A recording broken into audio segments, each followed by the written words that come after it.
A warm welcome to my YouTube channel Akash Classes Assam. মোৰ মৰমৰ নৱম শ্ৰেণীৰ ছাত্ৰ ছাত্ৰীসকল, আজিৰ এই ভিডিঅ'ত আমি আলোচনা কৰিম সমাজ বিজ্ঞানৰ অৰ্থনীতিৰ প্ৰথমটো অধ্যায় অৰ্থনীতিৰ মৌলিক বিষয়সমূহৰ।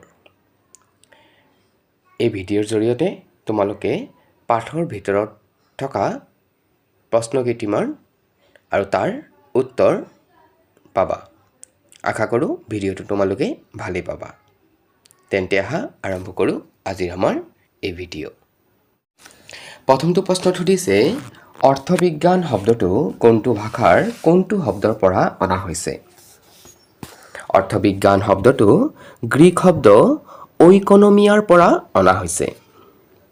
আৰু জানি থোৱা ঐকছ শব্দটোৰ অৰ্থ হৈছে পৰিয়াল আৰু নমোজ শব্দৰ অৰ্থ হ'ল নিয়ম। অৰ্থনীতি বিজ্ঞানৰ পিতৃস্বৰূপ বুলি কাক কোৱা হয়? শুদ্ধ উত্তৰটো হ'ব এডাম স্মিথ। এডাম স্মিথে লিখা অৰ্থনীতি বিষয়ক গ্ৰন্থখনৰ নাম কি? গ্ৰন্থখনৰ নাম হৈছে N enquiry into the nature and causes of the wealth of nations. N enquiry into the nature and causes of the wealth of nations গ্ৰন্থখন কেতিয়া প্ৰকাশিত হৈছিল? এয়া প্ৰকাশিত হৈছিল 1776 চনত। অৰ্থবিজ্ঞান সম্পদৰ বিজ্ঞান বুলি কোনে অভিহিত কৰিছিল? এই কথাষাৰ কৈছিল এডাম স্মিথে। অৰ্থবিজ্ঞানৰ সম্পদ ভিত্তিক সংজ্ঞা কোনে দিছিল? এয়া উত্তৰ হ'ব এডাম স্মিথ। পৰৱৰ্তী প্ৰশ্ন, স্মিথৰ সংজ্ঞাটো কাৰ্লাইল আৰু ৰাস্কিনে কি বুলি সমালোচনা কৰিছিল? তেখেতসকলে ইয়াক যক্ষৰ বাণী বা গছপেল অফ দ্য মেমন বুলি সমালোচনা কৰিছিল। অৰ্থনীতিৰ কল্যাণভিত্তিক সংজ্ঞাটো কোনে দাঙি ধৰিছিল? শুদ্ধ উত্তৰটো হ'ব আলফ্ৰেড মাৰ্শ্বেলে। আলফ্ৰেড মাৰ্শ্বেলে লিখা গ্ৰন্থখনৰ নাম কি? ই কেতিয়া প্ৰকাশিত হৈছিল? তেখেতে লিখা গ্ৰন্থখনৰ নাম হৈছে প্ৰিন্সিপলছ অফ ইকনমিক্স আৰু ইয়াক প্ৰকাশিত হৈছিল 1890 চনত। লায়নেল ৰবিনছে লিখা গ্ৰন্থখনৰ নাম কি? ইয়াৰ শুদ্ধ উত্তৰটো হ'ব an essay on the nature and significance of economic science. Lionel ৰবিনছৰ অৰ্থনীতিৰ সংজ্ঞাটো লিখা বুলি কৈছে।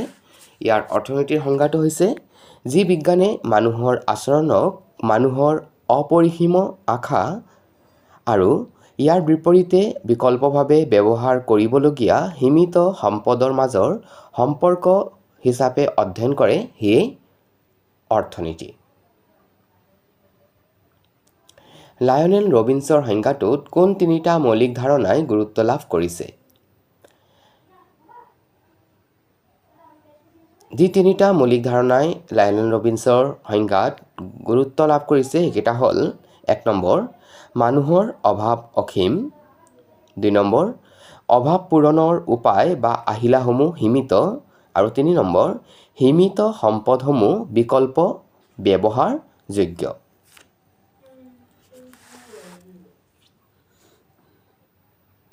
পৰৱৰ্তী প্ৰশ্ন, ৰবিনছৰ সংজ্ঞাটোক আন কি নামেৰে জনা যায়?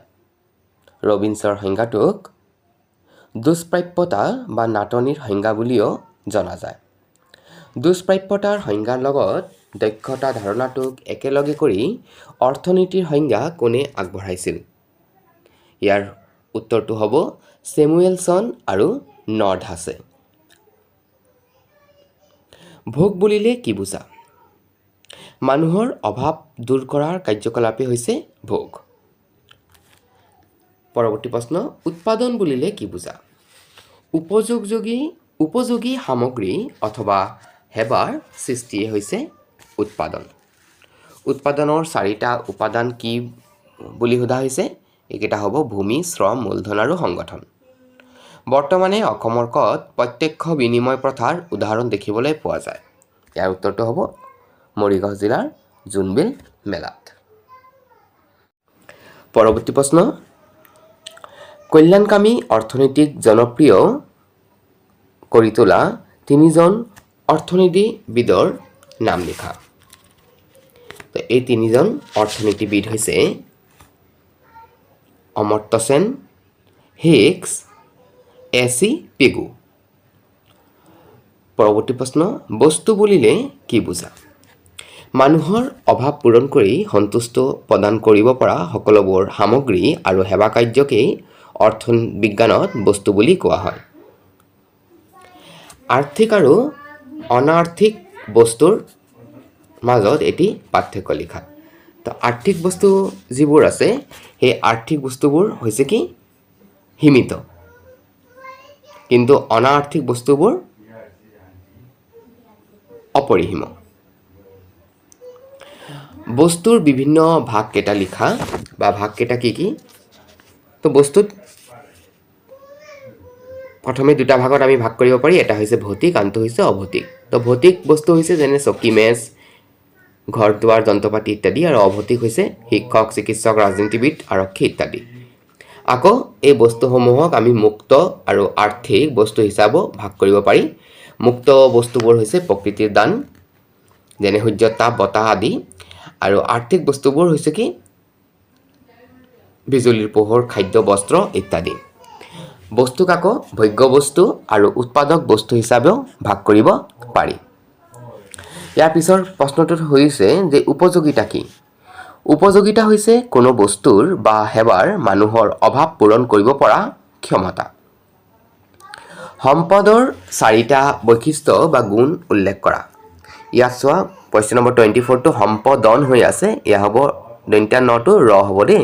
সম্পদৰ 4টা বৈশিষ্ট্য বা গুণ উল্লেখ কৰা। তো সম্পদৰ 4টা বৈশিষ্ট্য বা গুণ হৈছে উপযোগিতা, দুৰ্লভতা, হস্তান্তৰযোগ্যতা আৰু বাহ্যিকতা। অভাৱ বুলিলে কি বুজা? কোনো বস্তুৰ পৰা উপযোগিতা লাভৰ আকাংক্ষা সৃষ্টি হোৱাকে অভাৱ বোলে। পৰৱৰ্তী প্ৰশ্ন, কল্যাণ কেই প্ৰকাৰৰ আৰু কি কি? কল্যাণ 2 প্ৰকাৰৰ, এটা হৈছে অৰ্থনৈতিক কল্যাণ, আনটো হৈছে অনা অৰ্থনৈতিক কল্যাণ। পৰৱৰ্তী প্ৰশ্ন, দৰ বুলিলে কি বুজা? কোনো বস্তুৰ মুদ্ৰা মূল্য হৈছে বস্তুটোৰ দৰ, বা ইয়াক আমি দাম বুলিও কওঁ। চাহিদা মানে কি? এজন ভোক্তাৰ কোনো বস্তু এটা পাবলৈ থকা হাবিয়াস বা আকাংক্ষাক চাহিদা বুলি কোৱা হয়, যদিহে উক্ত বস্তুটো ক্ৰয় কৰাৰ আৰ্থিক ক্ষমতা ভোক্তাজনৰ থাকে। নেক্সট প্ৰশ্ন, যোগান মানে কি বা যোগান বুলিলে কি বুজা? উৎপাদনৰ যিটো অংশ বজাৰলৈ বিক্ৰীৰ বাবে অনা হয় সেই অংশটোক যোগান বুলি কোৱা হয়। ভাৰতত খাদ্য মজুত কৰা আৰু যোগান ধৰা সংস্থাটোৰ নাম কি? এয়া হ'ব ভাৰতীয় খাদ্য নিগম, আৰু ইংৰাজীত যদি কওঁ FCI অথবা ফুড কৰ্পোৰেশ্যন অফ ইণ্ডিয়া। অৰ্থবিজ্ঞানৰ মতে বজাৰ কি? অৰ্থবিজ্ঞানত বজাৰ বুলি ক'লে এনে এটা ব্যৱস্থাক বুজায় য'ত এক নিৰ্দিষ্ট সময়ত এক নিৰ্দিষ্ট দৰত কোনো এটা বস্তুৰ গ্ৰাহক আৰু বিক্ৰেতাৰ মাজৰ প্ৰত্যক্ষ বা পৰোক্ষভাৱে কিনা বেচা হয়। পৰৱৰ্তী প্ৰশ্ন, উৎপাদনৰ উপায় বা আহিলাক কি বুলি কোৱা হয়? উৎপাদনৰ উপায় বা আহিলাক মূলধন বুলি কোৱা হয়। সঞ্চয় মানে কি? আয়ৰ যি অংশ ভোগ কাৰ্যত ব্যৱহাৰ কৰা নহয় তাকে সঞ্চয় বুলি কোৱা হয়। বিনিয়োগ মানে কি? মূলধন যেতিয়া উৎপাদন কাৰ্যত ব্যৱহাৰ কৰা হয় তাকে বিনিয়োগ বোলে। বিনিয়োগক কিয় প্ৰবাহ বোলা হয়? বিনিয়োগৰ পৰা নিয়মিত উৎপাদন বা উপাৰ্জন হ'ব পাৰে, সেয়ে ইয়াক প্ৰবাহ বোলা হয়। ৰাষ্ট্ৰীয় আয় মানে কি? এখন দেশৰ এটা নিৰ্দিষ্ট বিত্তীয় বৰ্ষত যি দ্ৰব্য বা সেৱা সামগ্ৰী উৎপাদন কৰা হয় তাৰ মুদ্ৰা মূল্য হৈছে ৰাষ্ট্ৰীয় আয়। জনমূৰি আয় মানে কি?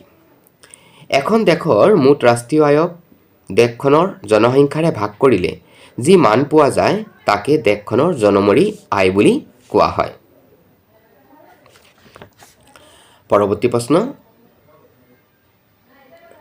মাইক্ৰ ইকনমিক্স অথবা ব্যষ্টিবাদী অৰ্থনীতি শব্দটো কোনটো শব্দৰ পৰা আহিছে?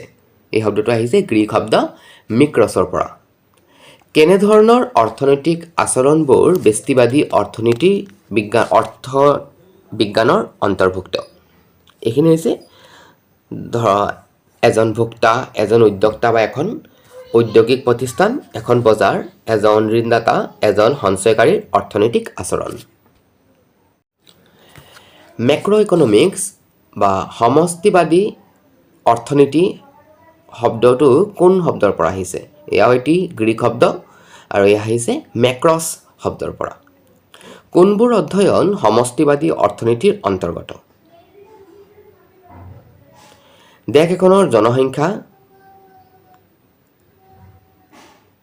নিয়োগ, ঔদ্যোগিকৰণ, কৃষি আদি।